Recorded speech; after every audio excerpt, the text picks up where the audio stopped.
You're listening to the Run for Your Lives podcast.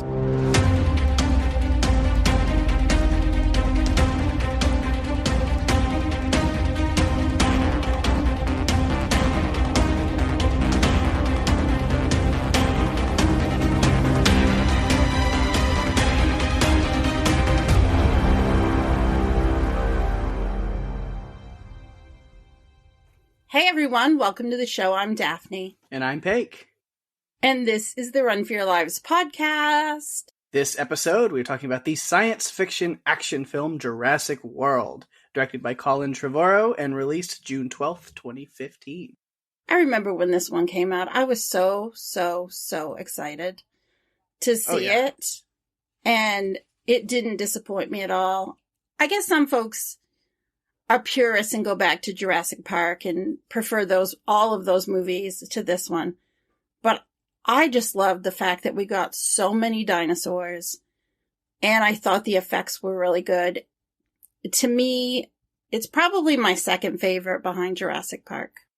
Yeah, no, that is fair. I don't know, people kind of get hung up on the classics and tend to look for cracks in newer renditions of things, but honestly, I'm right there with you. I think this movie is awesome.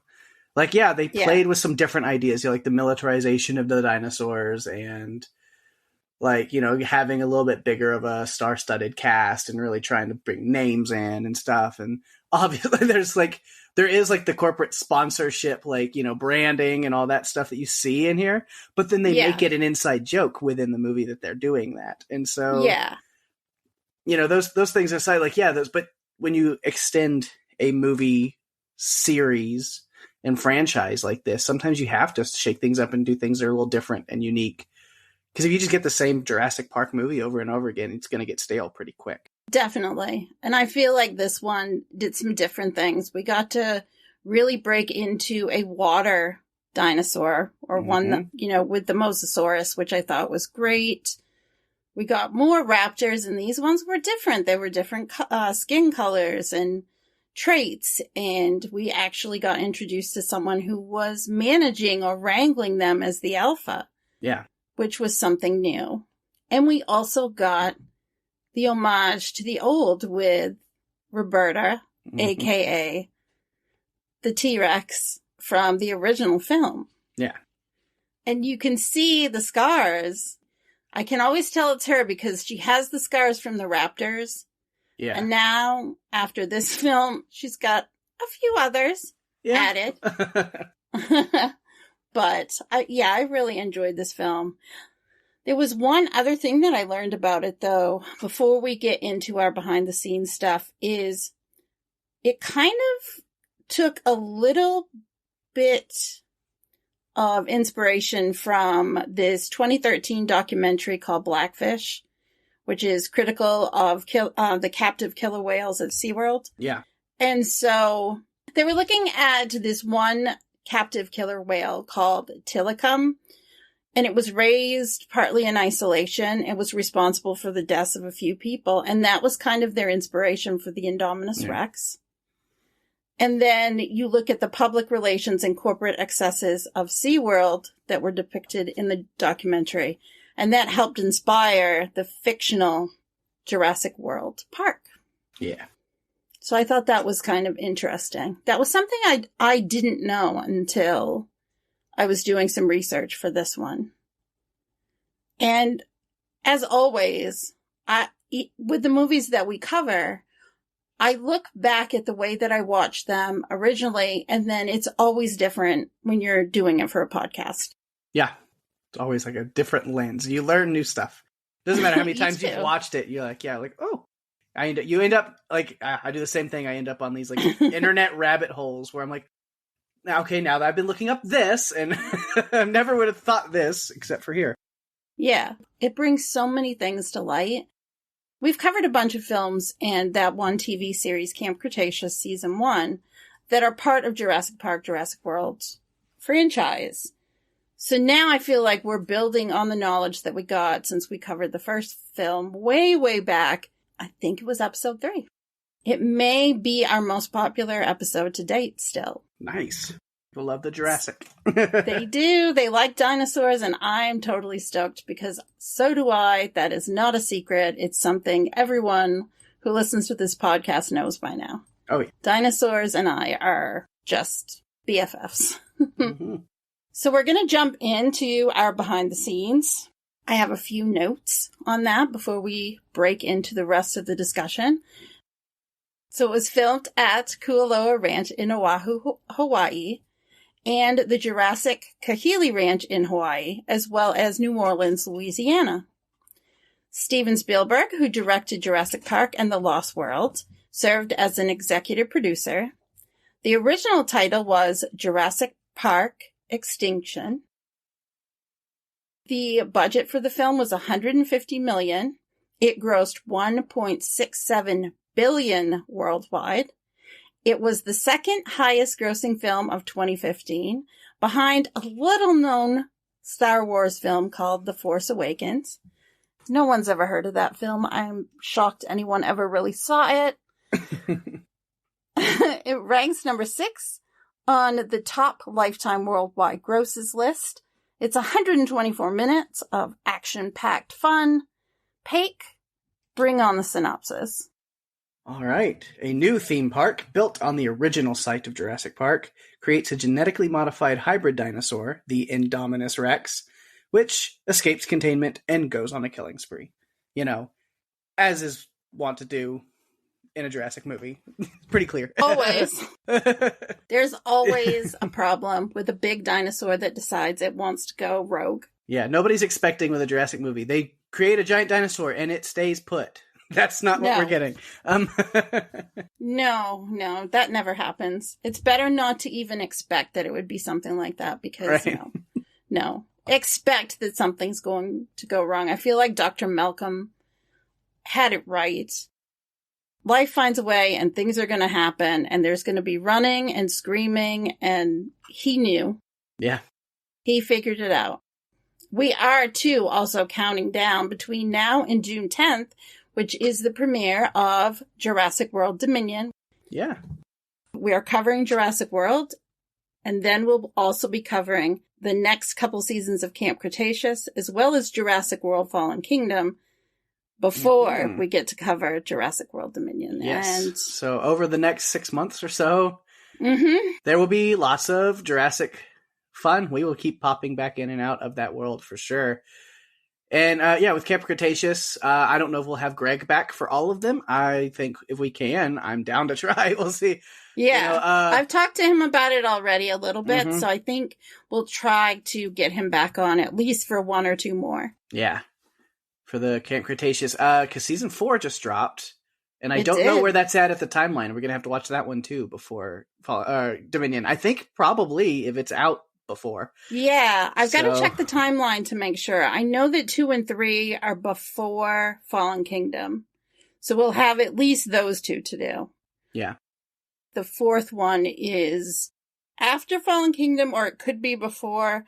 I haven't looked too much into it because I don't want to be spoiled. We may just have to ask Greg because I know he's seen all of them. Yeah, we'll just ask him and he can let us know. But then we probably will have to do season 4 before Dominion, so... Yes. Since it is released before. So so we've got 3 seasons of Camp Cretaceous and 1 more movie to do in the next 6 months. I think we're going to end up doing like 1 a month, maybe. Yeah. Unless we cover 2 seasons of Cretaceous together, and I just don't know that we want to. Nah, do them 1 at a time. It's better to break it down 1 season at a time. I'm really looking forward to it. Dominion was supposed to come out this year in June, and they had to push it back. So I'm really, really looking forward to us getting this film. So many of the characters are coming back for it that it's just got a lot of nostalgia before I even take a look at 1 second of it. Yeah.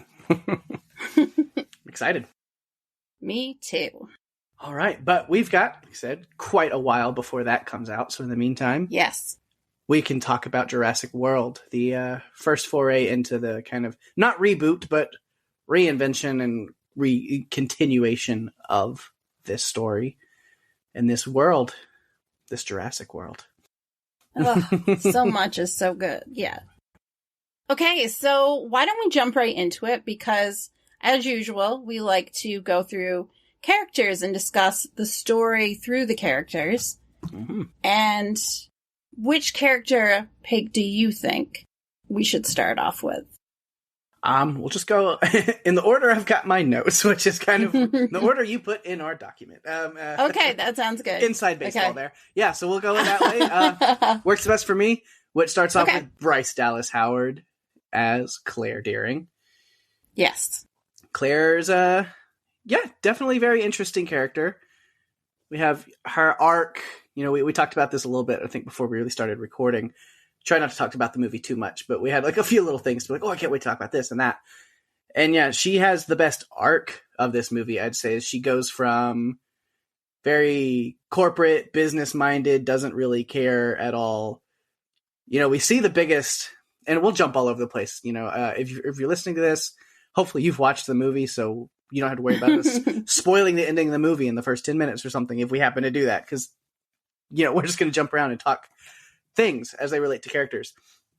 And I think the biggest part where we see how she's different from the character of Owen is when she goes to his little bungalow to enlist his help, or, you know, to him to inspect the paddock and the Indominus and stuff like that. And that conversation they have really shows that she's business-minded, and like everything we do is for the money and for statistics and for the numbers, you know, of our guests and how happy they are and what kind of sponsorships we get. While Owen is more like focused on viewing the dinosaurs as living creatures and not just assets. Yeah, I feel like Claire does look at them like they're assets. Mm-hmm. She doesn't look at them like living creatures. But there is a point in the film where she realizes that they are living creatures, and that is where I think a big part of her change comes from. Yeah, her kind of running this whole thing, her and Owen teaming up to go and find her nephews who are loose and lost and out somewhere.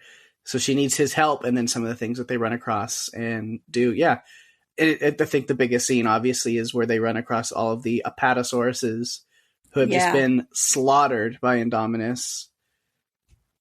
And she sees how Owen reacts to that, and I think that's the moment that really hits her when she realizes this isn't just, numbers on a spreadsheet, as Owen had told her. Like, these are real creatures that are being affected here. Yes. And I know it's funny because Masrani tries to explain to her earlier in the film. He asks her, well, how is the park doing? She's thinking about, costs and different things. And he's talking about, are the dinosaurs happy? And are the people happy? Are they having a good time? He doesn't look at it like it's spreadsheets. Yeah. He looks at it in the old way of John Hammond, which is spare no expense. And bringing these creatures to life is, you know, a lesson in humility for everyone to see. You know, these were extinct animals that are now, you know, they've been brought back to life at this point. And he just has a different way of looking at it. And Claire is very much this corporate darling. Mm-hmm. I feel like her arc is throughout this film, through her nephews, basically going off by themselves. Yeah. Ditching her assistant who was watching over them. Yeah. And going off and doing their own thing. Getting lost. She and Owen, who I believe had some sort of relationship, or at least a date. Yeah, it sounds like they went on one date and they just were not a match at that time. I love how, you know, that's the funny line where she shows up and is like, Mr. Grady? And he's like, why are you calling Mr. Grady? It's Owen. And then she's talking about Indominus. She goes, we have an attraction. He goes, that's not what you said the last time you saw me, which I love that line. But yeah, it's hilarious. Yeah, so they had that one day, and then like he even says something is like, "Who brings an itinerary of like what we do from point to point through a first date?" Like, nobody. I'm organized. Yeah, no, crazy is more no. like it. Yeah, a little bit anal maybe about it. Oh my gosh. Yeah, you don't do that. Yeah, not if you want there to be a second date. Yeah, but we see like how that she does think of that in that way in a lot of things. But, with very organized and everything has to be just like down to the number, to where it's funny when you talked about her and Masrani, when they're at the Indominus paddock looking at him and Masrani singing for the first time. And there's like all these little things she's saying that were just like, I mean, you should just, it's a like explosion of red flags everywhere. Yes. But she doesn't even look at it that way, because she's like, oh yeah, it tried to break the glass, and oh, it's going to scare the kids and even the parents, and oh, what about this and that? It's like, oh, he figured out where the food was coming from. Like, he's really intelligent. Well, before a dinosaur, it's just like all these red flags. It's like, but she's not thinking of it straight, like in a way of like, oh, this is a creature who's learning and adapting. It could become a problem. She's like, it's great for business. And that's all she sees. Yeah. She sees Verizon Wireless presents the Indominus Rex. Yeah. That's what she sees. Yeah. We get to see her, especially when her nephews show up. She's given them these bracelets so they can do anything that they want to do. But the point was for them, Gray and Zach, to come and spend some time with her. Yeah. Over Christmas. Because I believe the parents were getting divorced. Yeah. I think they really wanted the kids to have an experience. Yeah. A family experience while they were doing something that was obviously very difficult for both of them. Mm-hmm. And Claire's sister was very adamant. She wanted the kids to have time with her. And when that wasn't happening, Claire got a phone call. Yeah. She did. Yeah, her and their nephews. Yeah, it's very interesting. While she's, she lets them off on her own. And it's funny because as everything's even going on, like Indominus has got out and things are going wrong, and she's still like in this business mindset. Oh, how do we fix this problem? How do we do damage control?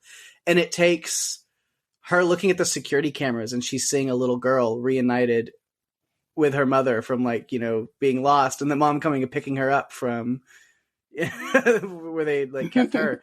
And she sees that, and it's like she's reminded. She's like, "Oh yeah, my nephews are here. I forgot they existed again. Like, let me." Then she's calling Zara, being like, "Oh, what are they?" And then Zara's freaking out, like, "Oh, I've been looking for them for like hours, and I don't know where they went." Oh, worst British nanny ever. Yes.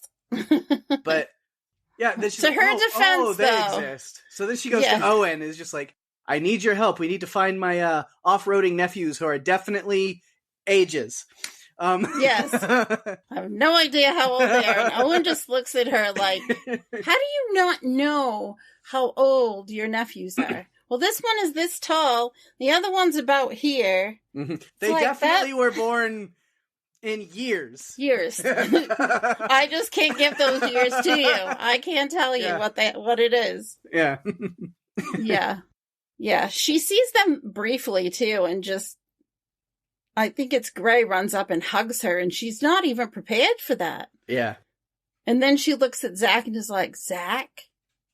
Oh, I haven't seen you for, 3 or 4 years? 7. It's been 7 years. You were close. Yeah. Yeah. And then she promises to check in with them at 8:00 at night. Well, we never really get there. I doubt it. I don't think she did. No. Doesn't sound like she did. No. No. Yeah, so it is good, though, that she, while looking for them, really bears some responsibility for them and decides to take, because first she's just like, somebody send a search team out and find them, and then when that's not happening, I think it's more out of fear of, she's like, oh, my sister's going to kill me if her son's dead. So she is. I guess I'm going to have to do this. She's scared of her sister, Karen. Again, Judy Greer playing a character named Karen. So not only is it a Christmas movie, it's also a Halloween movie. Yes. Yeah, she decides to take matters into her own hands and enlists Owen's help to go and get the kids, which is when they have the conversation about the ages.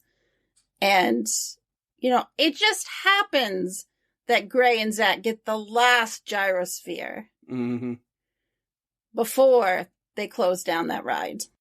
Yeah, which the gyrosphere operator was... Yes, who was that, Pake? Would you share that?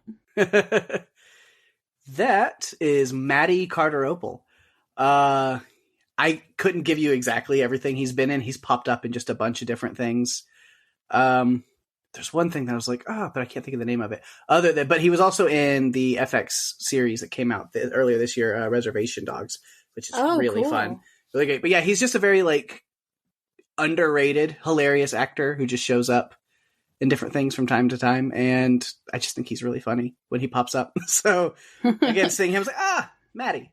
And he doesn't do much, but like it's a little bit. He's very underrated, but like very subtle humor. His acting, it's that subtle comedy where it's like it's just kind of normal, but like he just puts that inflection on it. Like when he's shutting down the ride and everybody's kind of freaking out, he's like, "Look, guys, I just work here." Like I know. I fell for him. I'm like, oh my gosh! In the climate of everything, where right now, at least in my world, a lot of the places around here are short-staffed. You think about it, and they're probably saying the same thing. Right. I'm sorry, I work here. We don't have enough people. Well, I feel like he's just making the excuse. I just work here. I'm not. Yeah. I'm a messenger, basically. I'm not making the decisions.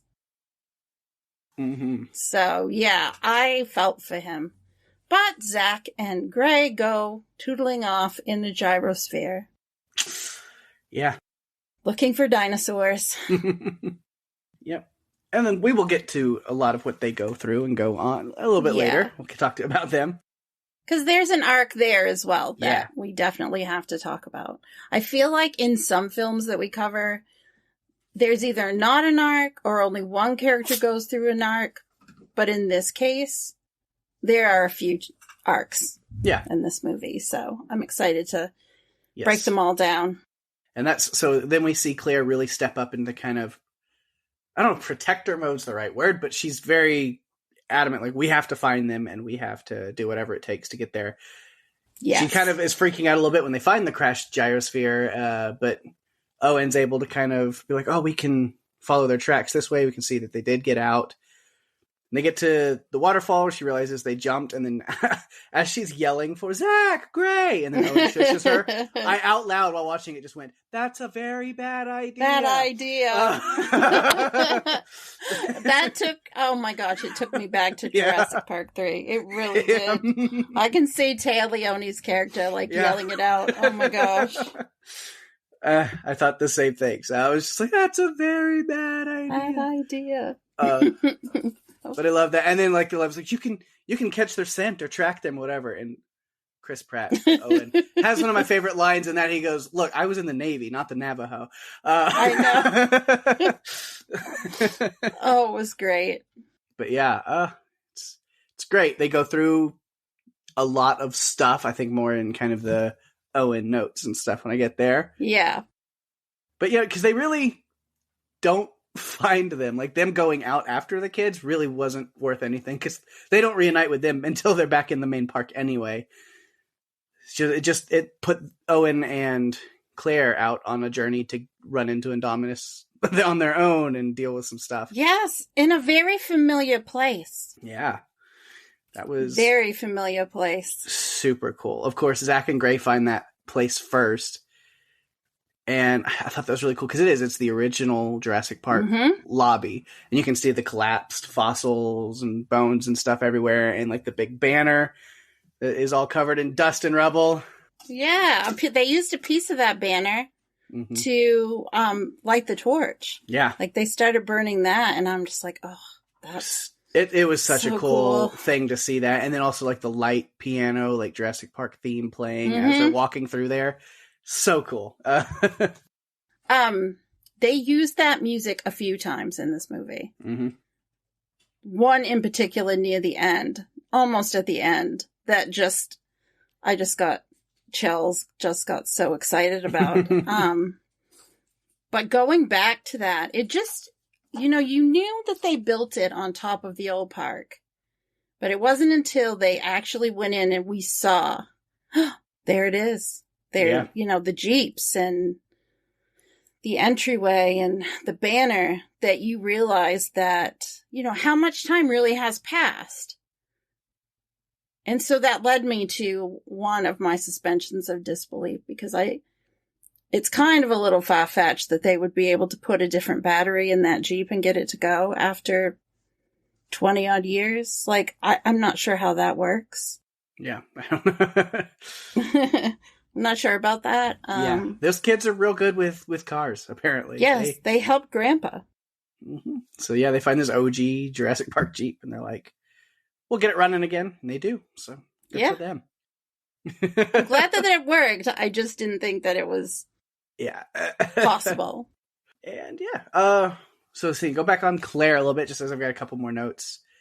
With them finally reuniting after the kids have brought the feeding frenzy to the park behind them. I mean, they didn't really bring them there. They were headed there anyway, but showed up in time.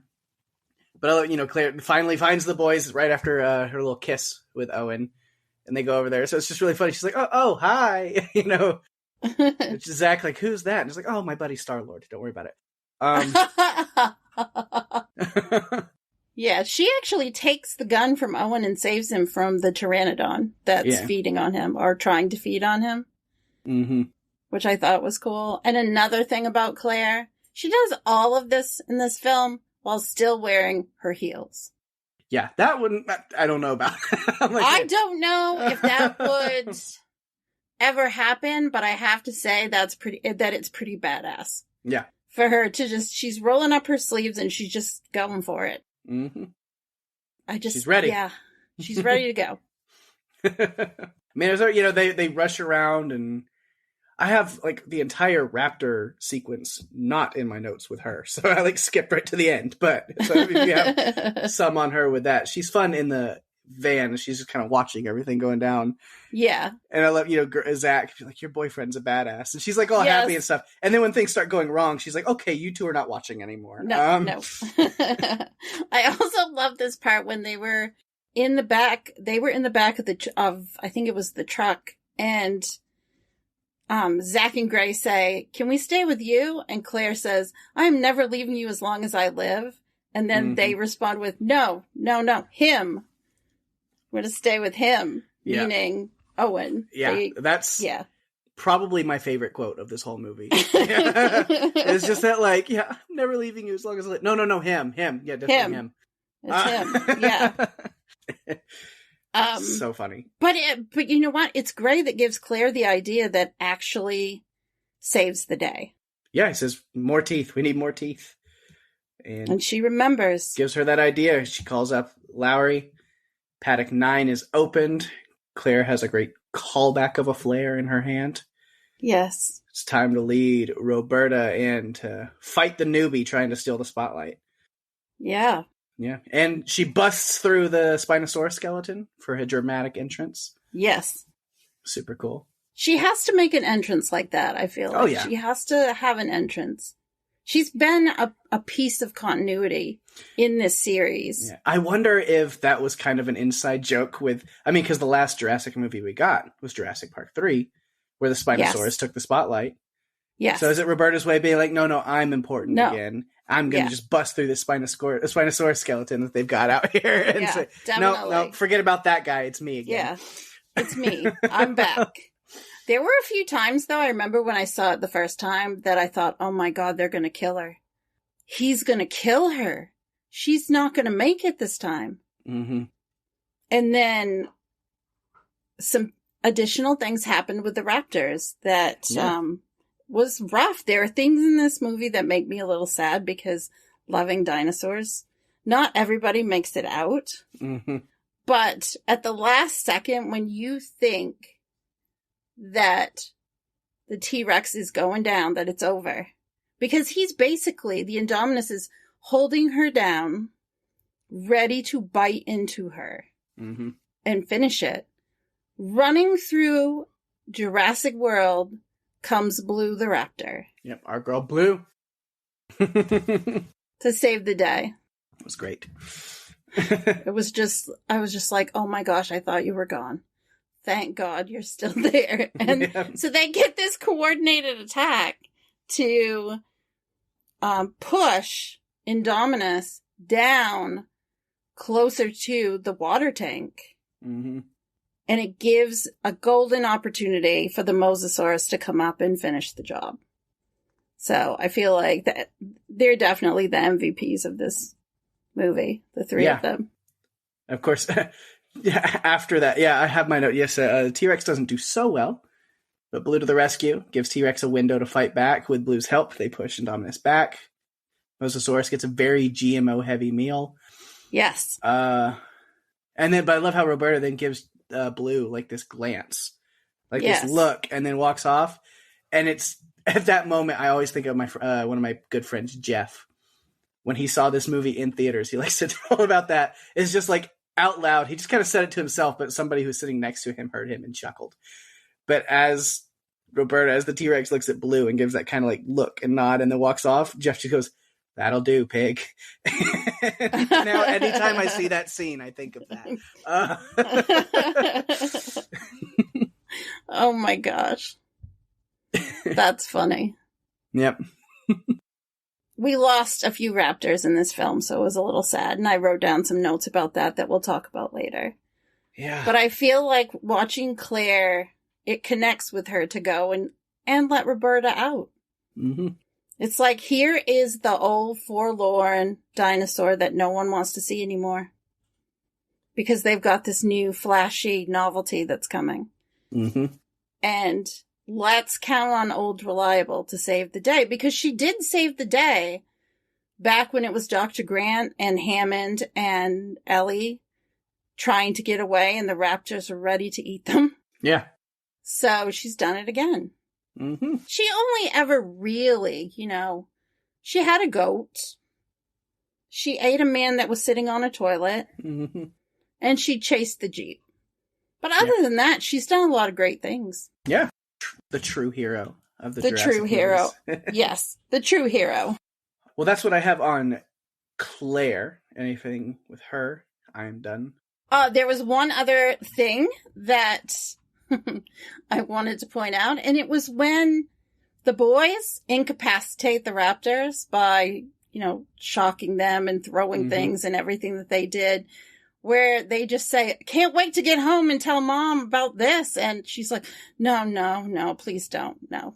You can never tell your mother about this, ever. Yeah. Ever. And I thought that was really fun. So the next big character, of course, we should talk about and mention him a little bit is Peter Quill, Star-Lord. Chris Pratt. Wrong movie. Owen Grady. Owen Grady. Andy Dwyer. Yeah. Yeah. He's come a long, long way since Parks and Rec. Yes. But yeah, so we have Owen. We are introduced to Owen and the Raptors. He's got them trained pretty well, although I don't think trained is the right word. It's more like he says, it's not about control or training. It's a relationship built on mutual respect. Yes. And he lets make sure to know that they are still highly dangerous creatures, but he can lead them. As their alpha. We have Echo, Delta, Charlie, Blue. So who's the alpha? Owen. Owen. You're looking and at the beta is Blue. Which is something I didn't realize he said until I watched it this time. But Blue is the beta to his alpha. Yep. Because it's kind of Blue that makes the decision for the rest of the Raptors to follow Owen and choose him as their like loyal alpha at the end. Yes. I feel like Owen lost a lot in this movie. He had a great relationship with his 4 velociraptors, and he cared about them, and he looked at them as animals, as creatures. Yeah. There was a respect there and an understanding that they were dangerous. And I think he respected Masrani because he felt Masrani was trying to teach people humility by bringing them into the park and giving them access to the dinosaurs. Yeah, he liked Masrani because even Masrani said that. I mean, he was just like, that's what this park is about, is to remind people how small and how new we really are. Exactly. But yeah, him and Vic Hoskins, on the other hand, did not get along so well. He was not very fond of Hoskins and Kingpin. Kingpin himself. Because Hoskins' only goal was to train these things as soldiers and weapons, living weapons. Yes. That they could militarize and use. And Owen was not okay with that because these were living creatures that he had built a mutual respect and love for. Yeah, he understands that they're intelligent, but he also understands they're dangerous, and you can't control them. Yeah. But Masrani wanted Owen brought in because there were problems at the Indominus enclosure, he told Claire that he wanted Owen to come and inspect it. Yeah. He trusted Owen because he has this connection with an understanding with the dinosaurs, but especially the raptors, but even with a lot of them. He kind of, when we saw how he was with the Apatosaurus that was dying, that hadn't died yet. Yeah, he was very gentle with her, and I think that was what really got Claire to realize, these are living, breathing things. They're not just assets. Yeah. And we see, like his respect of these animals, but also the level of, again, control is a weird word to use, but it's a mutual respect with the raptors. Because we get that one guy who falls into the raptor pen with the pig getting loose. And Owen just immediately runs to the rescue and goes in there, and using that bond that he has with the raptors, he's able to hold them off until the guy gets to safety. They listen to him. They're still highly dangerous, and he has to keep an eye on them. Yeah, he could see them out of the corners of his eyes. Yeah, but he was able to kind of hold them off, and there was that respect enough to where they did have a respect of him. Yes. And then I love the kid that falls out whenever he talks to him. He tells him, don't ever turn your back to the cage. He says to him as he immediately turns around with his back turned to the cage to talk to Hoskins. But yes. Well, you certainly can't keep your back to Hoskins. No, that's a good point. Yeah, he's not a nice man, not at all. Mm-hmm. And what's interesting is he just is who he is, though. He doesn't hide who he is. He just is brazen about it. Mm-hmm. We could send them into battle, and we could, neutralize an enemy because they could go and eat them. And that's the way that he looks at it. He doesn't look at them as animals. He looks at them as property, not individual beings. Mm-hmm. And that Owen is the flip side of that. He has that respect. Yeah. But I like, that view that he has on those raptors. One more time on that. It's later in the movie, obviously. It's before they send them out, unfortunately, as kind of weapons, even though they're hunting down the Indominus. But so the kids are back with them, and Gray asks him, she said, are they safe? And Owen just goes, no, they are not. He's very upfront, no, they are not safe at all. No, and we see that because when they show up, we get the problem that happens, obviously, that Owen comes in he goes to confront Hoskins at first, punches him. The kids oh, but I cheered. Yeah. I cheered when he decked him. Yeah. That just made me so happy. But Hoskins has this thing. It was look, InGen has taken over. I'm in charge. Maserati's dead. Because we're doing this with or without you. And so I think Owen decides to help out with this field test, as they're calling it. Because the without you version of the plan would have been a full-blown 5-star mitigated disaster. It would have. Oh my God. Yeah, it already was. It did. Yes. It was anyway. But I think without Owen there, it would have it would have gotten even worse. Well, he explains it as they're going on a hide and seek mission, which is something he's done with them before. Mm-hmm. And I agree with you. I think he went on this because he knew it was going to be a shit show if he didn't go. And the likelihood of his raptors surviving without him was not very high. Yeah. So he had to go in order to protect them and to protect the other people. Yep. But we learned something very, very important when the raptors first meet the Indominus. Mm-hmm. Indominus has raptor DNA, and that was not something that had been disclosed, but it was very easy to figure out because the raptors decided they had a new alpha. Yeah, the Indominus created with the raptor genes so it can communicate with them and becomes their new alpha in that moment. It's you can see Owen realizing that. It's oh, shit. We literally just brought him reinforcements. Mm-hmm. Yeah, I was reading into that. They added the Velociraptor DNA because they wanted the Indominus to have the ability to make plans and decisions, by being thoughtful and intelligent. Why would you want that if you're keeping him? Doesn't make sense. I don't know. But because we see that come to play a lot with the camouflage and hiding the thermal, where they can't be detected by, thermal scans and the decoy. Like there was a decoy by digging into the wall to making it look like she got out. Yeah. Or remembering where the tracker was put into her and pulling it out so she could cross the barrier. I mean, she was super intelligent. And Owen had respect for them. And so he did go a little bit before the Velociraptors ended up going out on this crazy mission for Hoskins.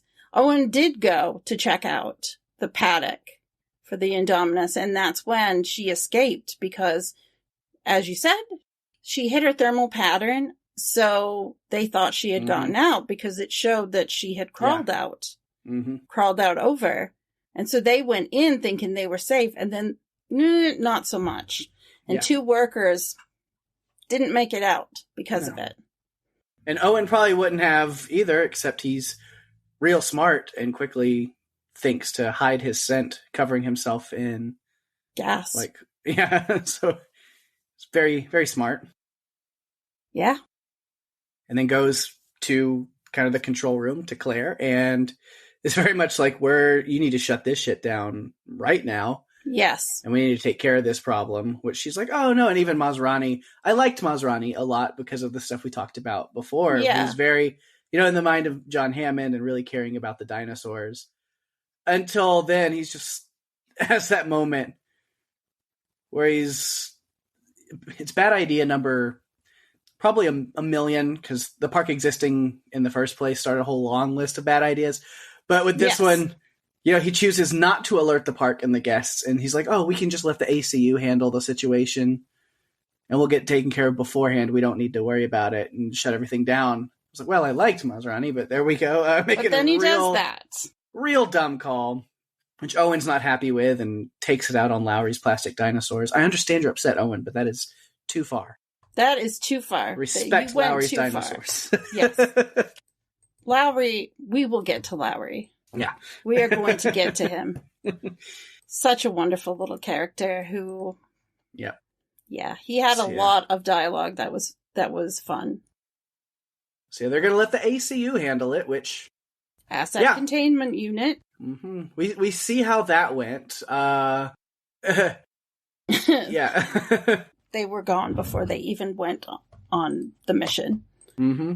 I mean, because like I said, it remembered the tracker, ripped that out, killed the commander first, and then just the whole ACU gets ripped apart, including a guy on screen named Cooper Trooper.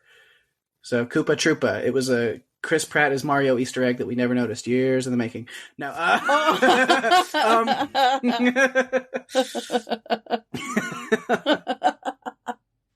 no, but yeah, so just the Indominus is so smart, and so Owen this whole time is like, we need to do something, and people are just like, AC will handle it. Yeah, no, that didn't work. Mm-mm. So but it uses that advantage, that trick that it pulled with hiding itself, camouflaging itself, hiding the thermal scans. So yeah, it gets out of the, now it really is out of containment. It was like, great. Now it's on the loose, and who knows what it's going to do. I mean, it could probably like attack some young group of campers or something, tear down a zip line. Who knows what it could do in this time? Oh, yeah. That may or may not have happened. Right. It did. Goodness. Because that, as we've mentioned a little bit earlier, the timeline for this film is the same timeline as Camp Cretaceous. Yeah. So what's happening at Camp Cretaceous is that's all going on all at the same time. We have Indominus. They see Indominus escape. We have all of these same situations. In fact, it was revealed in an article I read that Claire had planned for Zach and Gray to attend Camp Cretaceous. Like, she wasn't going to spend time with them. She was going to send them to Camp Cretaceous. Send them to the camp. Yes. But we all know that the poor counselors there were already overrun with the kids that they did have. So it's not going to work very well. Yep. So, we've talked a lot about Owen and Claire kind of going out, and some of the lines that I have in here. One that I missed, because it might be one of the most iconic lines from the film. Of course, we've talked about the scene where they find the apatosauruses, but the line that kind of goes into that, which is huge, is Owen saying it didn't eat them. It's killing for sport. Mm-hmm. Which, man, big one. That was huge. And it was so sad. I mean, we saw one that was dying, and then they panned out and we saw 5 more. Yeah. That had been killed. It was just sad. I don't like to see dinos go down. Yeah. Yeah, and then really the only things I have about Owen is then getting to the end. We've talked about, the Raptors kind of switch sides with the Indominus up until the showdown in the main street there, where, because even before that, though, I guess, where the Raptors are attacking the ACU soldiers and engine soldiers. But then Owen kind of locks eyes with one of them, and it stops, and it is focused on him, but it's looking at him. It recognizes him as a friend. Mm-hmm. And of course, then it gets blown up. Yeah. Which is sad. But, and then when he sees Blue, while Blue is attacking Barry, and then, like, Barry even says something, stop to Blue, and Blue stops for a minute, and then Owen is able to pull Blue away from him. So there's still a little bit of that connection there. And that's where we get to the end, where they get surrounded by the Raptor pack, and then you think, oh, all is not well. But then Grady kind of has that moment where he's holding them, and they're not really moving forward too much, and they have that little connection, and then Indominus comes back in and tries to take back over. And then the Raptors have to choose where their loyalty lies at that point. And obviously Blue makes the decision to, leave that loyalty with Owen. He's been there with them since birth. And I like that there's almost this like look between the two of them where Owen kind of has that knowing look like, oh, that's right. You're still with me. And then like, go get him. It's, it's great. Yeah. It's interesting because Delta and Echo, when Indominus kind of brushes Blue out of the way, Delta and Echo, like, they get pissed. Yeah. They're like, oh, no, you didn't do that. And so they go after Indominus, trying to shut her down. But it doesn't end well for those two. No, Owen made me very Owen sad. has to watch 2 of his Raptors go out in a blaze. Literally, you get blown up or thrown into a fire. It's like, oh, man. Yeah. That wasn't pleasant. Blue is the only one left all on her own at the end. Yeah. It was very sad. But I was glad at least Blue survived. All right. Well, that is all I got on Owen. I don't know. Do you have any more? The only other things that I have is Owen really wants them to kill the Indominus Rex and evacuate the park. And he also encourages Masrani to talk to his lab folks and tell them that this is not a dinosaur. Like, this dinosaur is not a dinosaur because it's actually made up of so many different things. It's not real. It's a genetic experiment. And of course, as you mentioned, they didn't really listen. And at one point too, Barry, who was his assistant, tries to reach him and let him know that Hoskins has brought in this cavalry because Hoskins basically decided as soon as things started going down that he was going to get his people there and get permission to take over. Mm-hmm. Yeah, and Owen kind of figures that out pretty quick, I think, because he overhears Claire on her phone or call talking with Lowry. And just from her side of the conversations, it was like, oh, there's engines here, and they're doing what? The Raptors? And, like, that's all he hears. And he's just like, he's fucking done. Hoskins. Yep. He's like, I know exactly what's going on. Yeah. Yeah. Hoskins had talked to him a couple of times about wanting to use the Raptors. So, of course, he knew and figured it out. Because Hoskins, like I said, was very brazen about it. He just basically said, I want to use them as weapons. This could solve a lot of problems. And so this was his way. As soon as Masrani got onto the helicopter, I knew it was over. Because he can't fly worth shit. Yeah, we saw that. Masrani, last in his long list of bad ideas, as well-intentioned of a guy he was, is, he's flying this helicopter, chasing the Indominus into the aviary, which causes the flying dinosaurs to escape. Helicopter crashes into the aviary, so Masrani dies.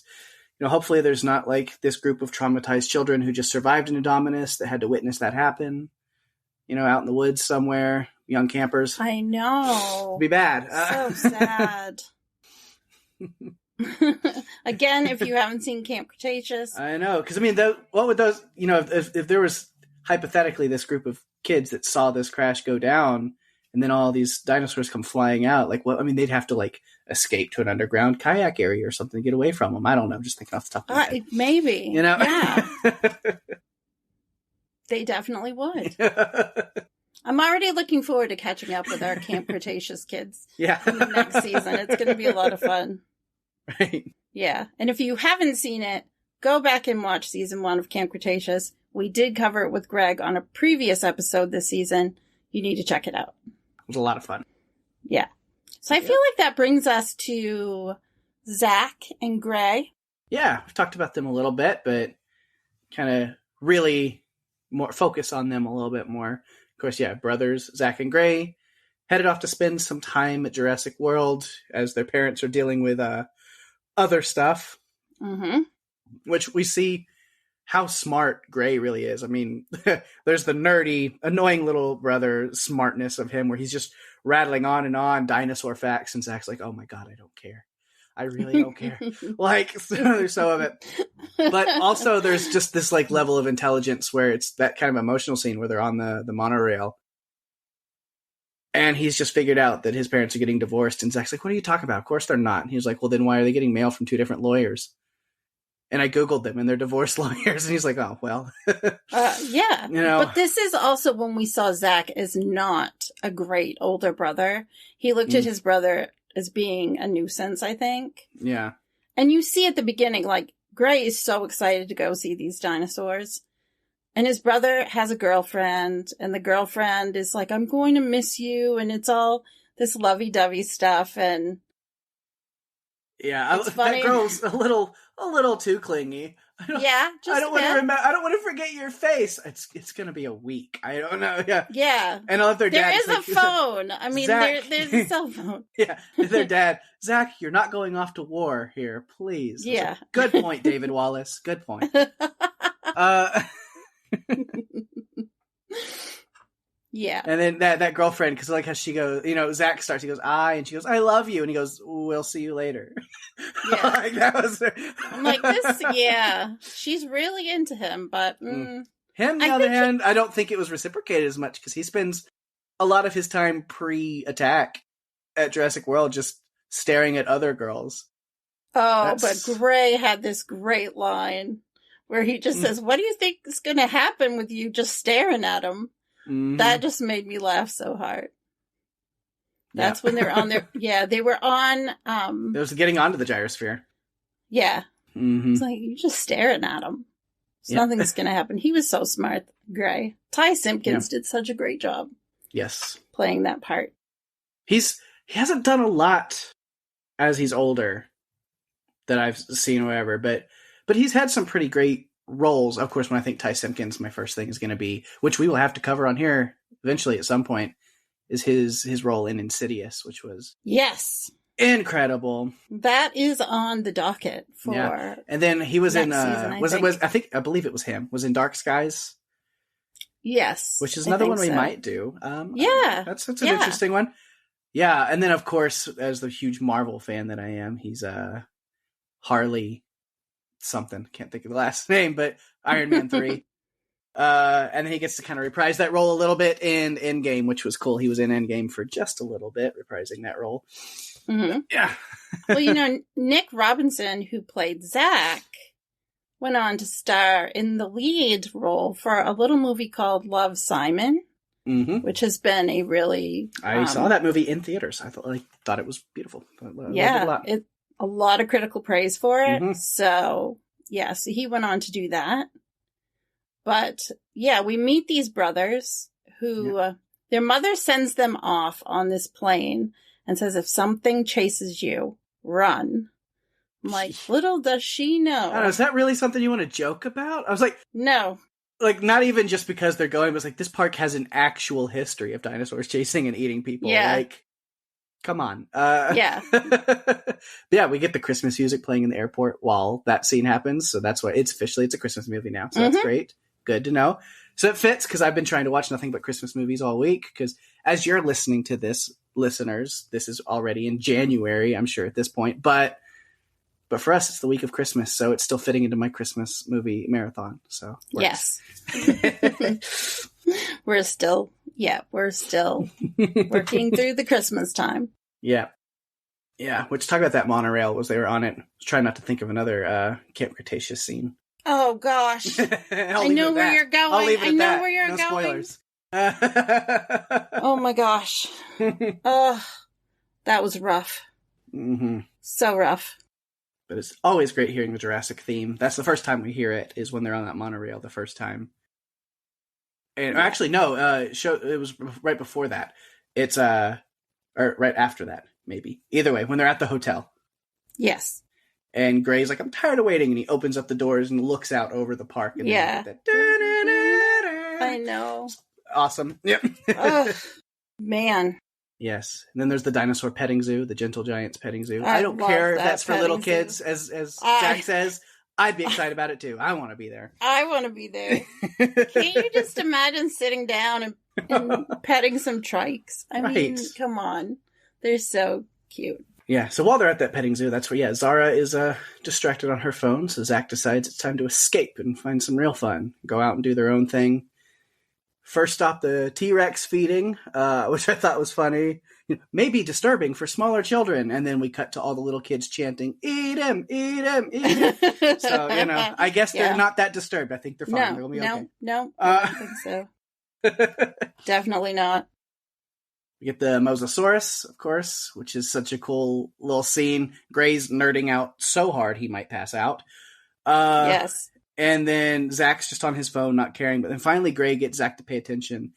And I think that is the first time, because Zach actually kind of has a moment of realizing how cool this actually is.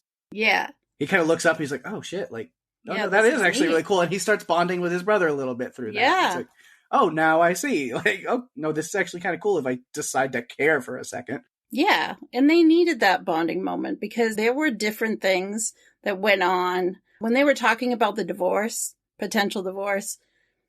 Zach's basically saying, well, I'm going to be gone in 2 years and you're going to, we're going to get 2 of everything at mom's and dad's. And all that's happening is Gray just keeps crying. Yeah. And I'm just like, you're not a good older brother. You need to get with it. But he definitely does through the rest of the movie. Like you said, I think that really did start the bonding. Mm-hmm. It's Zach's idea to stay out just a little bit longer. Well, we got these wristbands. I know. It was, the trio. Zach, Gray, and Jimmy Fallon out having a great old time. And Jimmy Fallon's video was a hot mess. Right. Such a hot mess.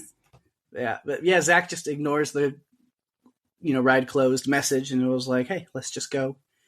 And which I guess, the whole VIP argument, I was like, I would probably let it slide too. If there wasn't a murderous dinosaur out there killing people. Yes. And that's the reason they want you to go back. But they don't know that. No. And then he decides to take him off-road. Because there's an opening where the Indominus has run through and broken through it. So he decides to take him, we'll go down here. Even Gray's not sure they should go. But Zach's like, oh, no, we can go do this. So they go down and they're looking at the ankylosauruses. Which, awesome. I love that. Indominus, less awesome. Yeah, because they're counting dinosaurs. And Gray's like, there's 5. And Zach's like, no, I only count 4. And he's like, there's 5. And it was the reflection of the Indominus behind them. Mm-hmm. So, Indominus is there. And we see the gyrospheres are pretty resilient, but those jaws were pretty tough. Not quite enough as he finally picks it up and shakes it out and then becomes, oh, I wonder what's in my wonder ball. Who knows what surprises a wonder ball can hide? It's made of glass, not chocolate, with 2 young boys inside. Oh, I wonder what's in my wonder ball. Yeah. We'll be releasing a CD or some sort of digital download of Pake's songs at some point. Right. For your listening pleasure. Yes. Yeah, so that's what Indominus gets to crack into his Wonder Ball from Nestle. And what prizes await inside? Oh, Zack and Gray. Delicious. Yep. And he just keeps going after them. Yeah. Trying to get them. But Zack is able to help get them both out.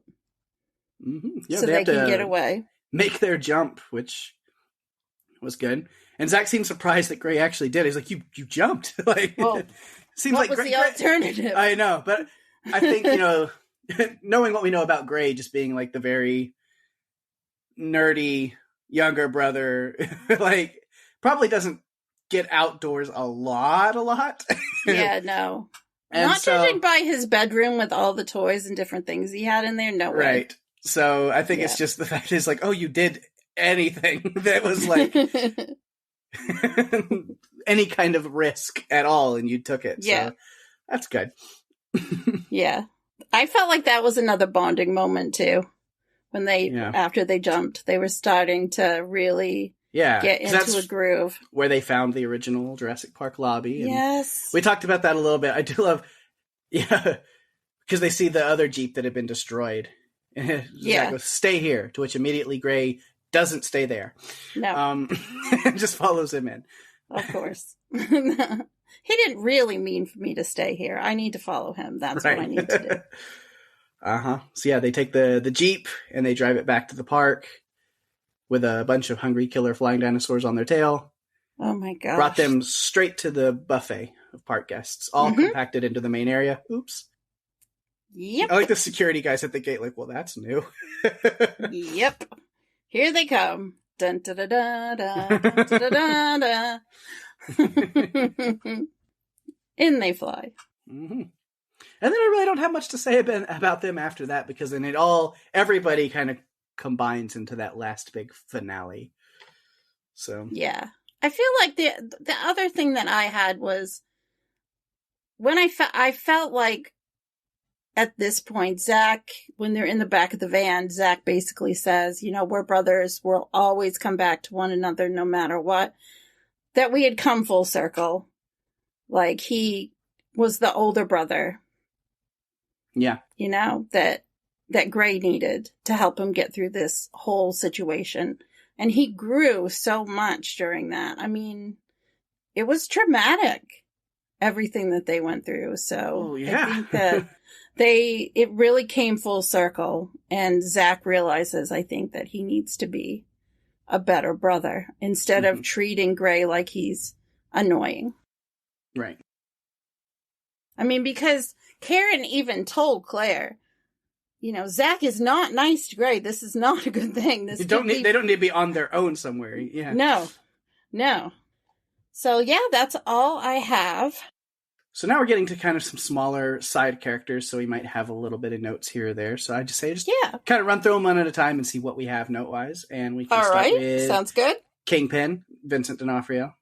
Yes. Dick Hoskins. Yes. Yeah, and we've talked about him a lot, just his whole plan of, he came in and was working with Grady and his team with this, we're watching how these raptors adapt and react, and it's just to see their nature, while he's got this secret agenda of wanting to know if they can be controlled and given orders so that he can militarize them. Of course. I do like, though, when Indominus gets out and he's talking to Owen about sending the raptors out that first time, and then he says something, I don't remember who he says it to, whatever, but when the Indominus is out and he finds out and he goes, they're going to learn all kinds of new things about their asset now. I go, that is maybe the single most correct thing he has ever said. Yes.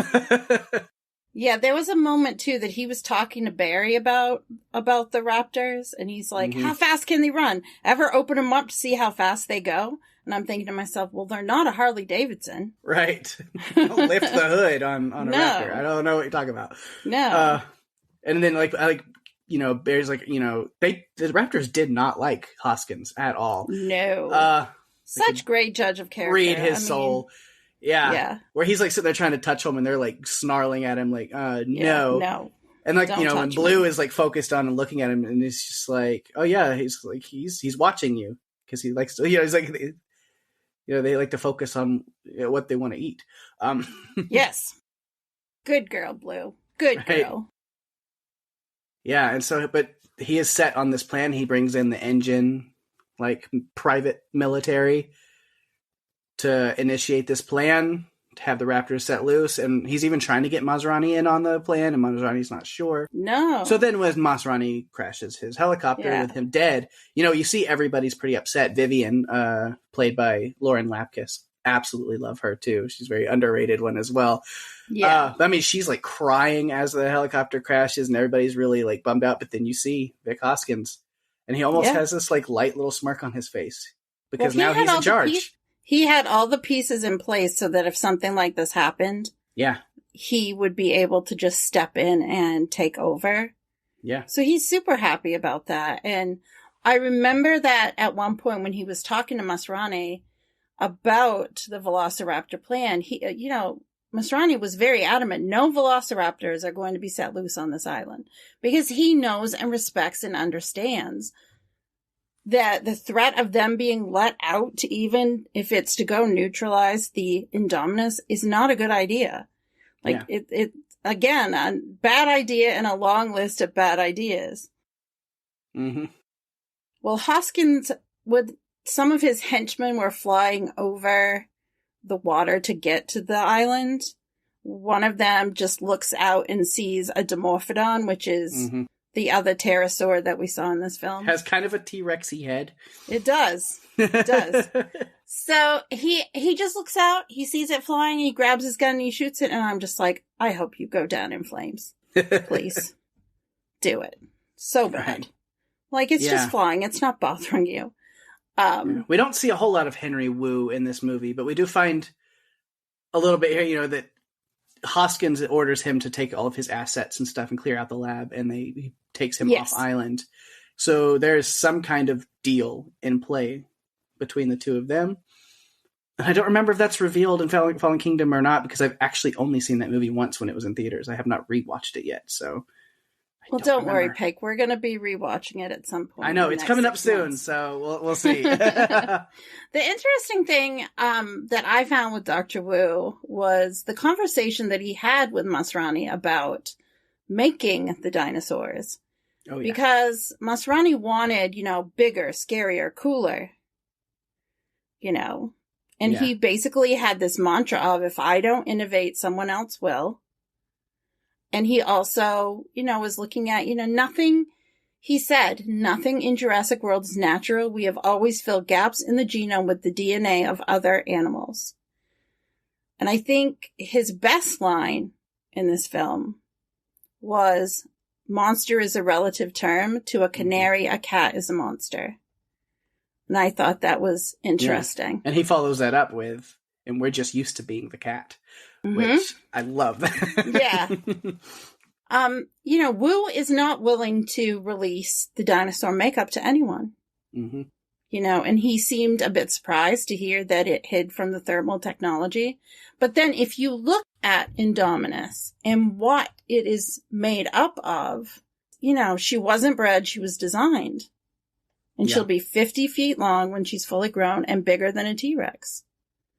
Mm-hmm. And they modified the base genome of a T-Rex with the DNA of other theropods like a Velociraptor, Carnotaurus, Gigantosaurus, which we will see in Jurassic World Dominion. Nice. At least that's what I've been told.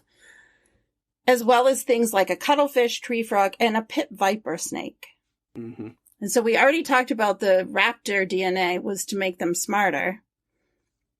Gigantosaurus DNA was added to make them bigger. The pit viper allowed them to see better at night. Cuttlefish made them grow faster, but it allowed them to change the color and texture of skin. Mm-hmm. And it's the tree frog DNA that was added to help her adapt to the tropical climate that also allowed her to change her thermal signature. Yeah. Some of those things, like the cuttlefish, because he gave the reason to help with the growth rate, and like the tree frog with the adapting to the climate. But some of those other ones, like, I mean, again, with the intelligence from the raptor and Gigantosaurus, why would you want it to be bigger? Or wanting it to be able to see at night. Bigger, I cannot understand as far as the wow factor for you're making this. I mean, because they're trying to make this biggest, like I said, bigger, cooler, scarier.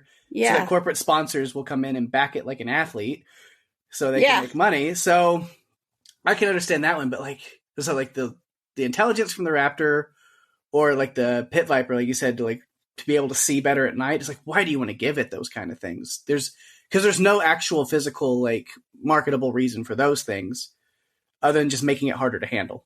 Yeah. Yeah, it's not good. Not good. When you start tinkering to that point, you're going to make something eventually that's not beatable. Right. And you won't be the alpha or the apex predator anymore. It will be them. They'll be the apex predator. Mm-hmm. So, yeah, kind of back to Hoskins. So, our group goes into the lab, realizes it's been cleaned out, where they run into Hoskins for that last time. And then he's giving his little villain speech about using hybrids as military weapons again. And was it Delta that came in? Delta. And oh my gosh. She's just bored with him. They say don't bite the hand that feeds, but I guess you can bite the hand that tries to militarize you and use you as an expendable piece of weaponry. Yes. So yes, you can. Yeah. Yes, I cheered. I cheered and cheered when that happened. Good old Delta. Thank you so much. That is why raptors are my favorite dinosaur. So yeah, Wu I've talked about. Yeah. Masrani, I think I've given all of my notes there. Yep. So really, just a few other kind of random characters. The best cameo of all, probably the most important, Mr. DNA was back, so that was great. Yes. Love when we see Mr. DNA. It ties it all together. We talked a little about Lowry, played by Jake Johnson. Absolutely love him. Oh my gosh, so good. Rocking that retro Jurassic Park t-shirt. I know, I feel like I need to get one. I don't have one. Yeah, he's very cynical about the whole corporate crap in the park, with corporations sponsoring dinosaurs. So now with the genetic hybrids, why not? Why don't they just name them too? And I love how Claire's still trying to give her important talk, and he's just lost in that world now. Pepsi-saurus or Tostito-Don. Yeah. Yeah, I love that line. And he even says to her, you do understand these are actual animals, right? Mm-hmm.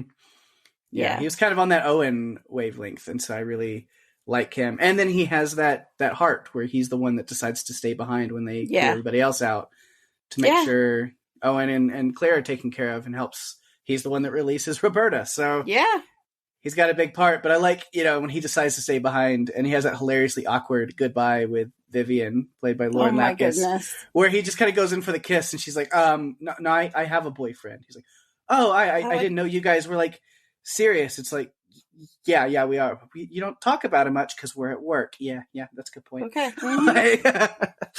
Cracked up. Yeah, he definitely had a lot of respect for the first park. He said one of his lines was, that first park was legit. I have a lot of respect for it.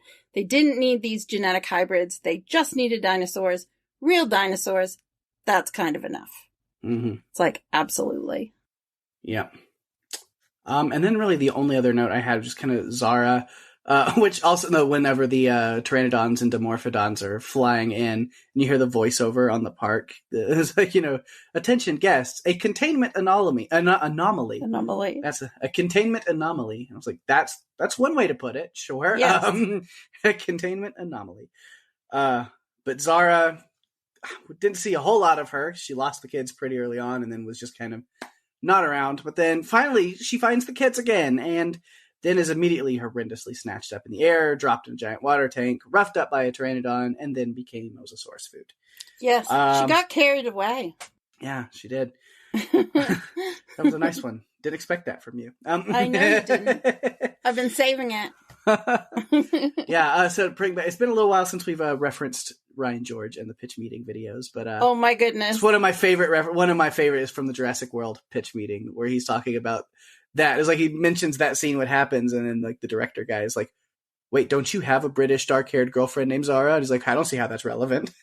Like, it's like, wait, because this character has done no wrong, and now you give her that horrible of an ending. It's like, wait, did you have an ex-girlfriend? I don't know what you're talking about. Yeah. Oh my gosh.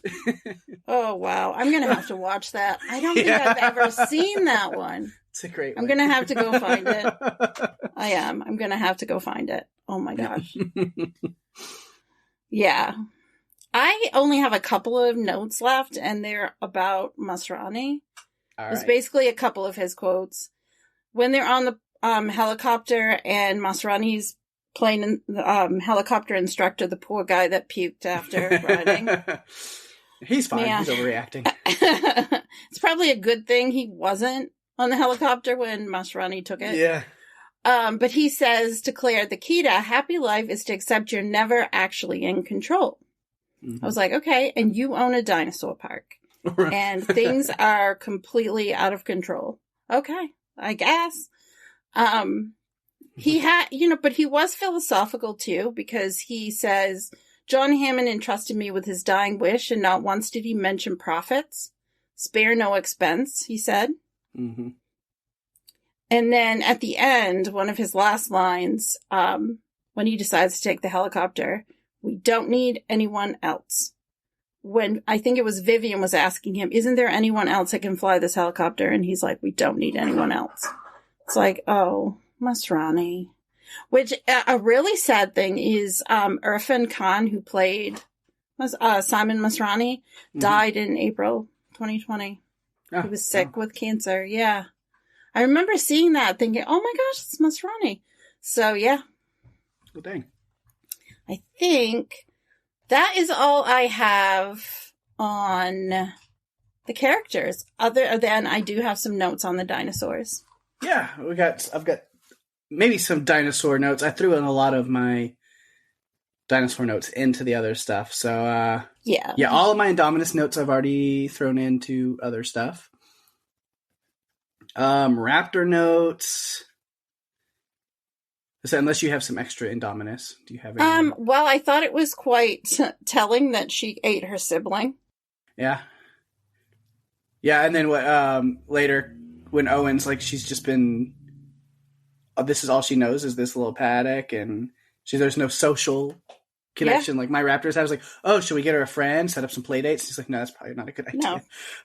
Another bad idea on a list of bad ideas. I mean, he noticed right away. Owen noticed right away that she was smart because she's trying to break out the glass and she's anticipated where the food is coming out. And, now she's eating her sibling. Like, he notices this behavior and he understands it, having worked with the raptors. But still, no one knew that she had raptor DNA in her. Mm-hmm. It's very sad. So that was basically... Let's see. Yeah, that was pretty much everything I had. She was the main antagonist for this movie, or the dinosaur antagonist, but yeah, that's pretty much all I have on her, because we've already talked about so much of her during the movie discussion. Yeah. So Raptors, I've got some notes that I haven't thrown in. Just I think the opening of the movie is cool that we get, again, the Raptors kind of coming from the eggs, and we have our new raptor crew being born, because there's a lot of greatness that's going to come with them. I like they're used kind of like bloodhounds in a way, where Owen uses the chunk of Indominus flesh with the tracker in it that was pulled out, and kind of has them get the scent and then send them off after it, which is cool. And they go off with the raptors with cameras attached to their heads, which was interesting. And I don't care how cheesy it is, and I know people sometimes will give grief to this movie for some of these kind of scenes, but I don't care. The image of Chris Pratt riding a motorcycle surrounded by raptors running through the forest is amazing. Just so damn cool. I love it. It is. I love it. They used it in a lot of the promotional materials, too. Right. It was great.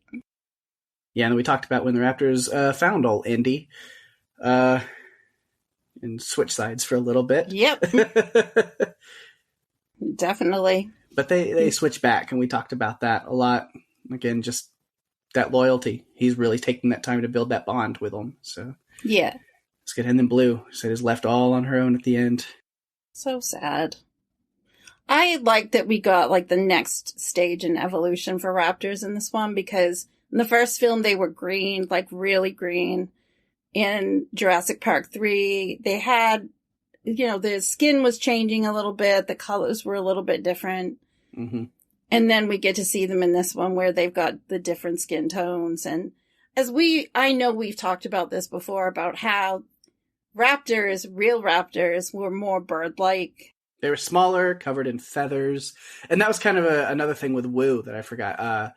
Is he says, because since the beginning of Jurassic Park, they've put other genetics and stuff into them. Because it says if they were all pure DNA, a lot of these dinosaurs would look very different than they do. Yeah, they would. And I immediately think of the Velociraptors, because Velociraptors looked nothing like what we see in these movies, really.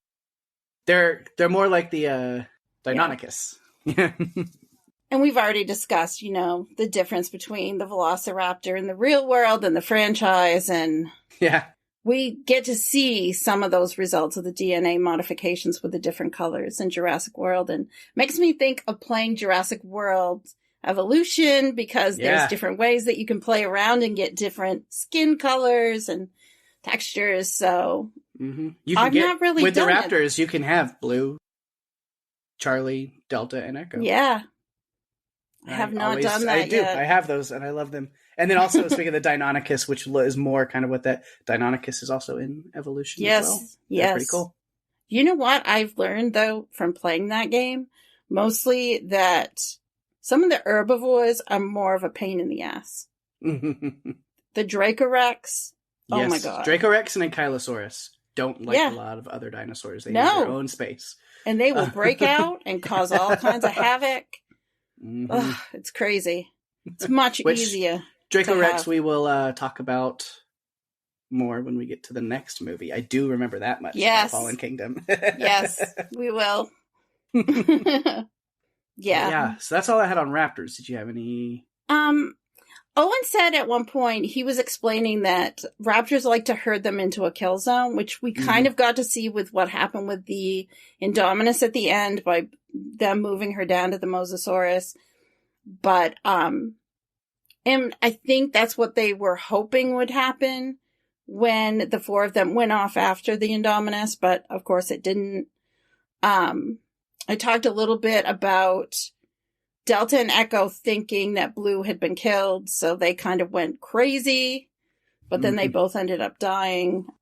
Sometimes it's hard to differentiate between the other three, other than Blue, but so I kind of, took note of it. We know that Charlie died when she was blown up, and then Delta killed Hoskins, and then she died when she was thrown into a fire at the Winston Steakhouse Grill.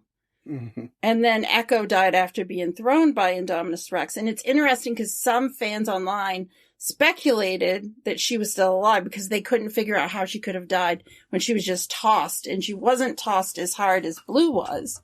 Yeah. But we never really see that in the film. Like, we never see her again. So it's, implied. Yeah. That she didn't make it. So yeah, that's all I have on the Raptors. Right. And then T-Rex, I've already got all of my notes pretty much, because they're all just that last little bit where she's released. Other than just the very end of the movie, it's a happy ending for all the human characters, and then we see the tyrant lizard back on top at the end on the helipad. It was pretty cool. I know. Her old scars and her new scars. Yeah, she's there. Yeah, that's pretty much all I had on that. I had a little bit on the pterosaurs, which basically was that it was Pteranodon and Dimorphodon that we saw. Those were the two species.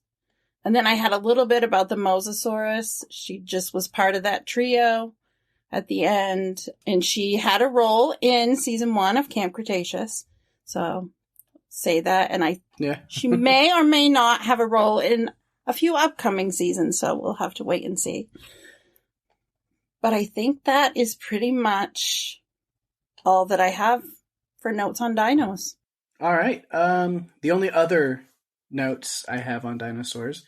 First, the only other note is just, again, talking about the Apatosaurus scene. Is one of my favorites, even though it's really sad. So sad. But when Howard and Pratt are with, I don't know, I used the actors' last names, but I did. So characters. But while Claire and Owen are with the Apatosaurus, and they actually use like that practical kind of puppet head and neck and everything. There's a little CGI touch-ups on it, but I always, how I am, I always love the use of practical. So the fact that they took the time to build a nice, actual physical thing for them to work with on there looked really good. Yeah, but, definitely. The only other note I have, of course, is it can't be a Jurassic World movie without the dinosaur list, because it's standard. I have to do it. So I knew you would. Yeah. I knew you would, so I did not do it. Yeah, which we mentioned most of them, but every dinosaur that is included in this movie, and everyone that was supposed to be in the movie but then was cut or were alluded to in some way or another. All right, so of course we have Ankylosaurus, Apatosaurus, we talked about it a little bit, the Dimorphodon, we get Gallimimus, Indominus Rex, the Mosasaurus, get Pachycephalosaurus, only in security camera footage. We don't see a visual one, but just the one that had gotten out and was tranquilized or whatever.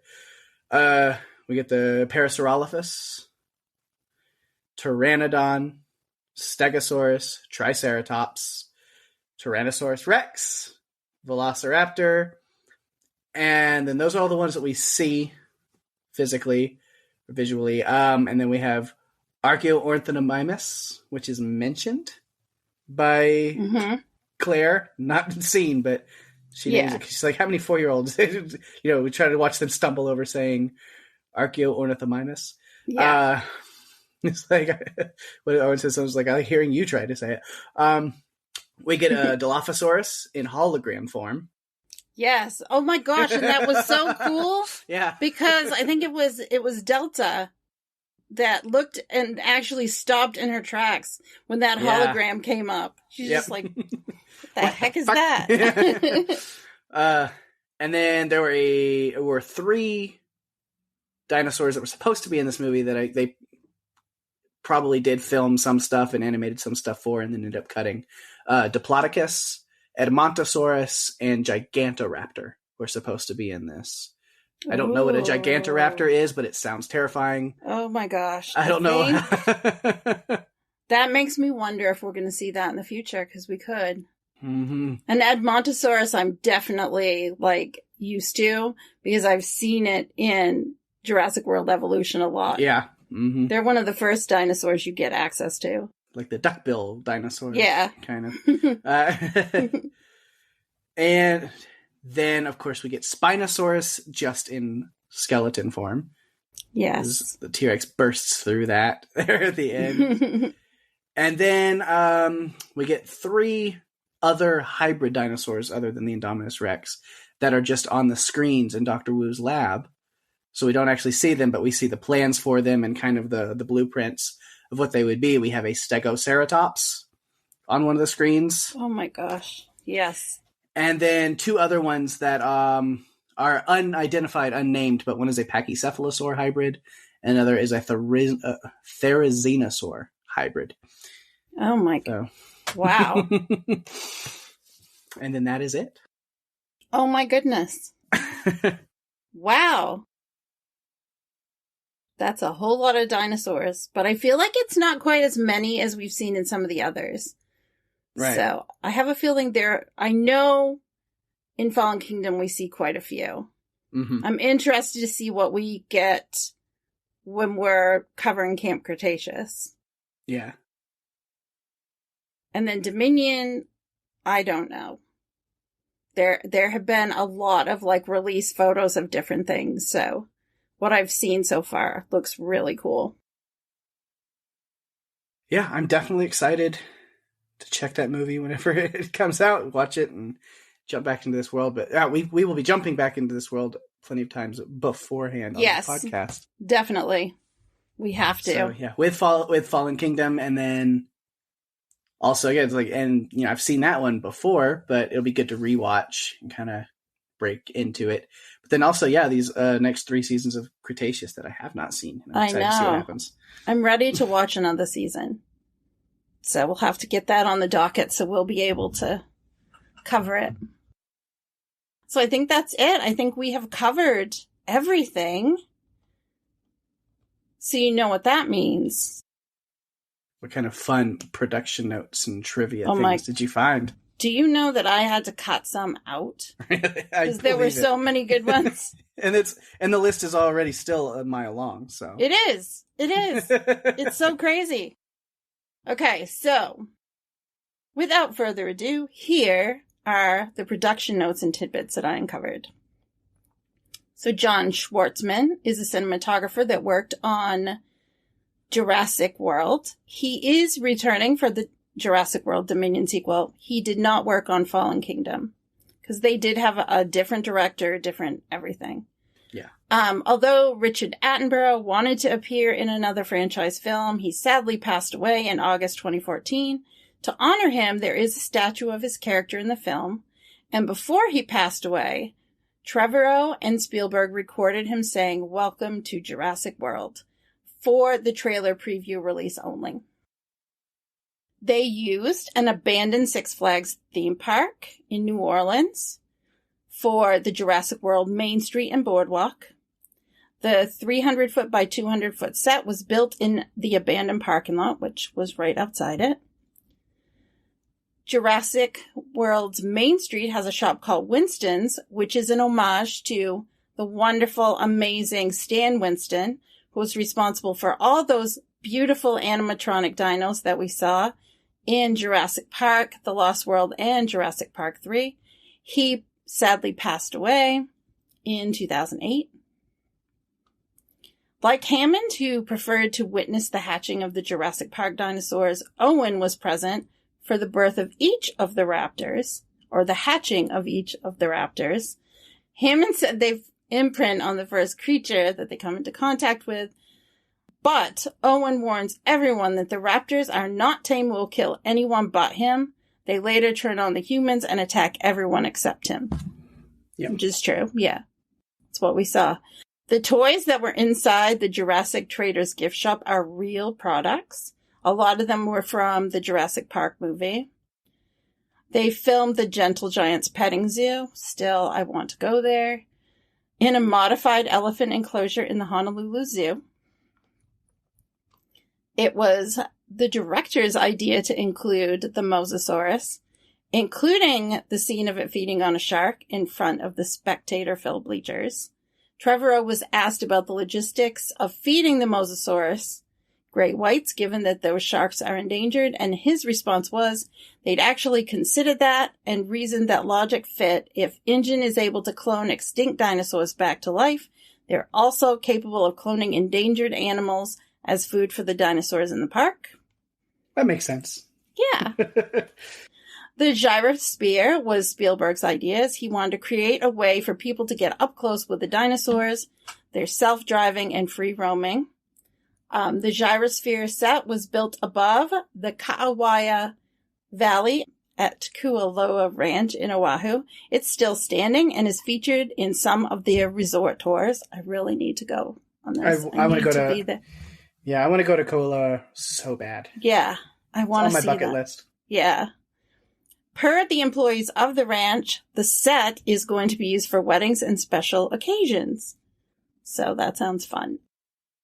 So when Zach and Gray find the main building of the original Jurassic Park Visitor Center, it's decaying and overrun with the vines, but we saw a lot of things hidden, as we mentioned. We saw the When Dinosaurs Ruled the Earth banner. So we see the banner that fell after the T-Rex's final attack, as well as the bones. There's a backlit painting of a raptor, just like the one behind which a raptor stalked Lex and Tim. And Gray also plays with the night vision goggles that were featured in the T-Rex sequence. Mm-hmm. The hologram of the Dilophosaurus in the Educational Center is from the 1993 film Jurassic Park. The footage is from when Nedry was attacked. And I was just like, yes! Yes! Ugh, so good. So most of the dinosaur effects were created using CGI, but animatronic raptor heads were created for the squeeze cage in Owen's raptor paddock. A practical animatronic Apatosaurus head was also created for the sequence that we saw. The raptors were created using performance capture, meaning humans playing the raptors, and Trevorrow went to ILM, Industrial Lights and Magic, before production. The Gallimimus Stampede scene in the trailer was filmed at Kualoa Ranch, about 200 yards from where the Stampede scene in Jurassic Park was filmed. Same field. Makes sense. Same field. Same place. Yep, same field. The T-Rex in this movie was revealed by director Colin Trevorrow to be the same T-Rex in Jurassic Park, which we talked about. She's been on the island for 22 years. She's a little older. She's hungry and she's angry. I would be too, if I'd been passed up by the, Indominus Rex. Of course. She had to come out and just write things again. Yeah. The velociraptors of Owen's pack all bear names from the first few letters of the NATO phonetic alphabet used by the military: Charlie, Delta, and Echo, with a notable exception of Blue, which is normally Bravo. The letters probably indicate their place in the pack's pecking order, and we know that the alpha is Owen. The Jurassic World Control Center set was created after doing research at Universal Studios theme park in Orlando, Florida. Production designers also based some of the set on the NASA control room. Director Colin Trevorrow was disappointed that the control room at Universal Studios was just a few guys and some old monitors. Yeah, that would be disappointing. The character Lowry in the control room wears the same glasses as Dennis Nedry from Jurassic Park. The music in the trailer is a rendition of John Williams' original theme. This marks the first Jurassic movie for Michael Giacchino. One of his first jobs as a composer was to make the music for the PlayStation game of The Lost World Jurassic Park. Ty Simpkins, who played 11-year-old Gray, won a Saturn Award for Best Performance by a Younger Actor. And as Peg mentioned, Simpkins is well known for his appearances as Dalton Lambert in the Insidious franchise. We already mentioned that the events in Season 1 of Netflix's Camp Cretaceous run parallel to Jurassic World. And finally, the Triumph motorcycle was given to Chris Pratt as a gift after filming concluded. So he can go out on rides and imagine velociraptors running beside him. That's what I would do. Right. Yeah, I would too. Oh man. Well, we did it. I know. It's a lot. I knew this was going to be a long one. Of course. When we're diving into Jurassic, it's going to be a little bit. Yeah. But I think we have finally talked it out. I think we got it all done. I think we got it all done. So we did all that's left is to hear what other people have to say about it, right? Absolutely. That familiar phone. Mm-hmm. You know what it means. All right. I spoke at the right time. I said it and it happened. I know. How did you know? I had a feeling. You had a feeling. Okay. Yeah.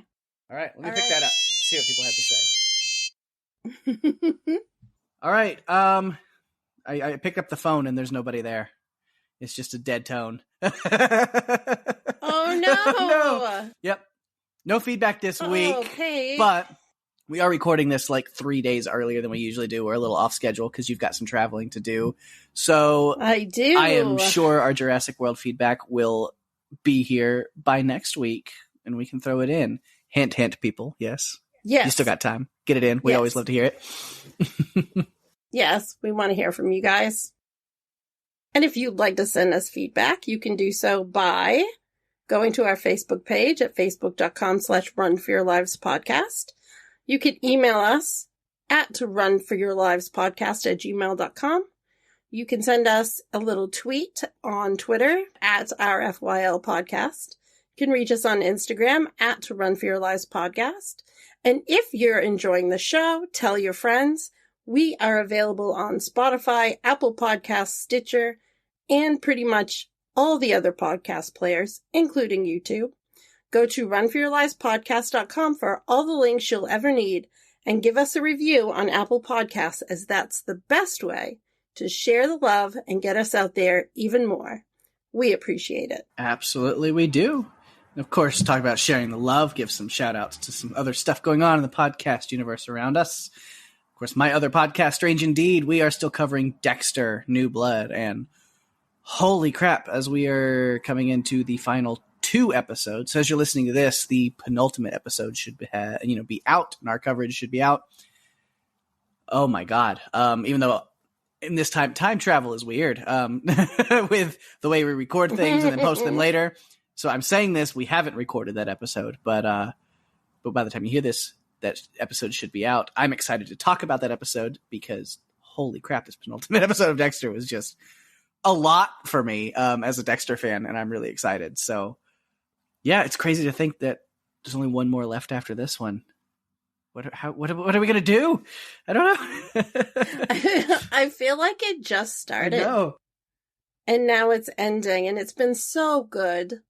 So much better than that terrible fake ending, really, that we got with the initial series. So I've just been really pleased with this one as a whole, and I'm excited to see how they wrap it up. And it's been tons of fun listening to you and Rima break it all down each week on Strange Indeed.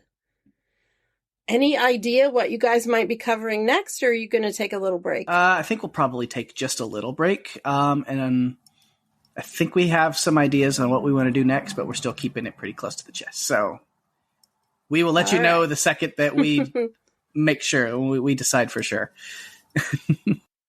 All right. Sounds good. Yeah. But of course, other podcasts going around. House Podcastica is really busy right now over there. So check out House Podcastica, add them to your feed. You'll get all kinds of new episodes throughout the week, covering all kinds of shows over there, and they're having a blast with it. Of course, Wheel of Time is finally over. They got the finale episode of that up this week. So go check that out as Wendy, Greg, and Ben cover the finale of Wheel of Time. And then also, real busy over there, new shows have just started. The Book of Boba Fett, Chapter 1 is out. Jason and Rich and Chris covered that. It was a lot of fun. My Star Wars nerd heart is just in love with that episode and that podcast. It was great. Cobra Kai is out. So they covered the first 2 episodes of season 4 of Cobra Kai. Also, my nerdy heart can't handle what's going on with just the first 2 episodes of Cobra Kai, and I need more. And it's so hard to just go 2 episodes a week to keep up with that podcast, but it'll be worth it. So many good things about to happen on that show. And then they're covering one more show over on House Podcastica right now.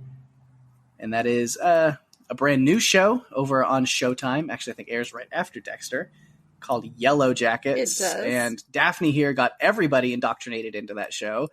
And now we're all obsessed with it. All the credit. Now we all are obsessed with it and can't get enough. And so they started covering that on House Podcastica as well. And yeah, I think this week, Jason, Lucy, and Penny are breaking down episode 7. No. 8. Episode 8. Episode 8. Yes, that's right. Yeah, Flight of the Bumblebee. It's quite a trip. I'm bummed I won't be on this week to be able to break it down, but I will be. There should be some feedback from me on that Of episode. course. You have to talk about this show. I do. That's why I indoctrinated so many people into it. It's because I was looking for one person to talk to about it, and then, well, everybody wants to talk about it now, so it's even better. Yeah. So, but I'll be off of there for the next 2 weeks. I'll be back for the finale with Jason and Wendy, so looking forward to it. Awesome. Over on Panels to Pixels, our friend Ben and Mark are going to be talking Spider-Man No Way Home. That's right. It's been a little bit of time since it came out, so lift up all your spoiler warnings. It's been long enough, so people are ready to talk about this movie. So if you want to listen to Ben and Mark break all those things down and nerd out about some Spider-Man, go check out Panels to Pixels. I definitely will be. That's going to be fun to listen to for sure.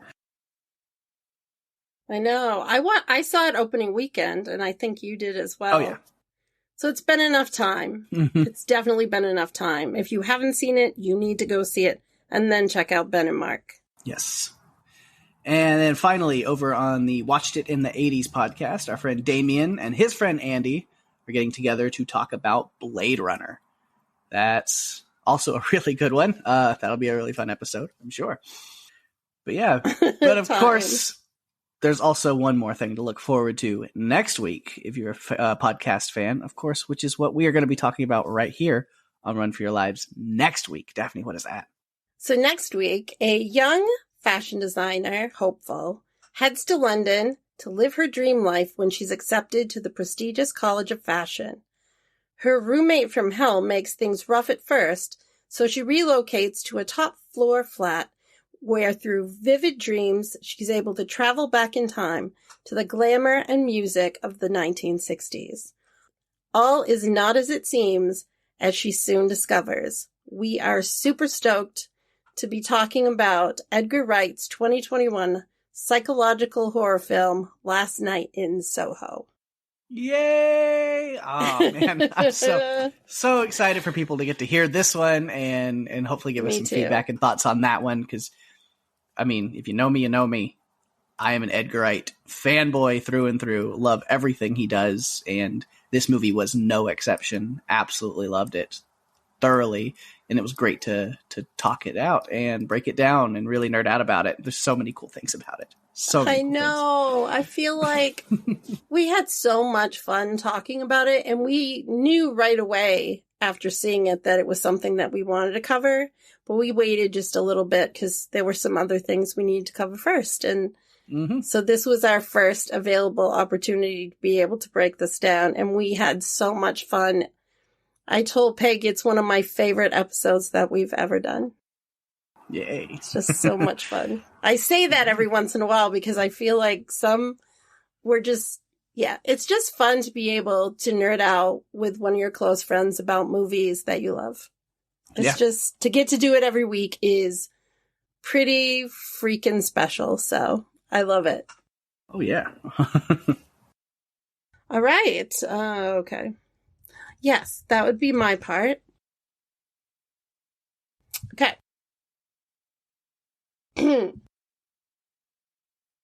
And with that, we've reached the end of another fun episode.